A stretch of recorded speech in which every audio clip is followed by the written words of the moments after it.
Welcome to Pins and Things. Today I'm going to show you guys how to make a really super easy Link hat from Zelda. This will work for young Link and adult Link. The first thing that I did in making the hat was actually find the shirt that we're going to use so that I could go and bring it to the fabric store and get some felt that matched exactly. So I found some that is almost exactly the same color, and this is what we're going to use to make the hat. Now we've got his wig on, and now I'm just measuring where I want the hat to go and how wide it is there. It's about 22 inches. That's all I want to show in the front of the hair. 22 inches long. So I'm going to take that 22 inches and fold it in half. It's going to give us 11 inches. So that's how wide we need the top of our triangle to be. And I'm just taking a marker and kind of marking it as I go. This will be the inside of the fabric, so you're not going to see the marker on the outside of the hat. Now I'm going to give it a seam allowance on the outside just to make sure that we have plenty of space to sew. I'm giving it an extra inch on both sides. Now I'm measuring from where I want the hat to go all the way down to about the middle of his back. That's about 21 inches. Alright, now I just need to make a triangle that's 21 inches tall. I'm going to give it about an inch of seam allowance here too, so I'm going to give it about 22 inches. Now I just need to connect the dots. I've got 2 layers here, and I'm just going to cut out 2 of these, so we have 2 triangles. Link has come to town, come to save the Princess Zelda. I've got them both cut out, and they're just laying next to each other, and they stick pretty well, so I'm not even going to pin it. I'm just going to sew it together and see what happens.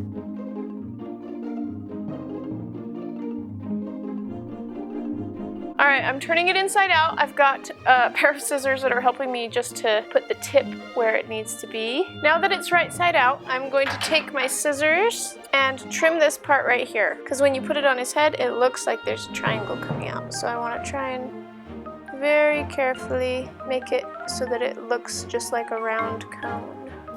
I think that works a lot better. Ta-da! A Christmas tree! Now I'm just going to iron the seam to make sure that it's not doing this right here. The last thing that I'm going to do to finish this off, and it is super simple, this whole thing is just super simple. The last thing I'm going to do is just fold it over and hem around the outside. It's like a dunce cap. Go to the corner, or happy birthday to you. Okay, so it goes kind of down on the bottom of the neck. You can kind of see that's the shape it will hold naturally. However, that's more of what we need. Doesn't that look good? It's really easy to put it on his head without a wig, but, oh, and if you ever need to adjust it in size, here's a little trick. I made this hat a little bit bigger because it has to fit over the wig, but without his wig on, if he wants to wear it, he can. You just use a bobby pin and you fold it over and pin it, or you can pin it with a safety pin also. Either one works. But the way to put it on the easiest with the wig is by taking it and actually putting it inside a ponytail, put the ponytail inside of this. And this, it depends on what wig you have. It might be different than this, but with mine specifically, I have to put the ponytail in first, and I'm kind of pulling up the rest of the wig so that it can fit over his head. Thank you guys so much for watching. Make sure to watch the rest of this Zelda costume when it comes out. You can check out our Fairy in a Jar over here, and you can watch more of James, my son, on the Beach House, our family channel over here. I will have the links in the description below when the other Link video comes out. We'll see you guys next time.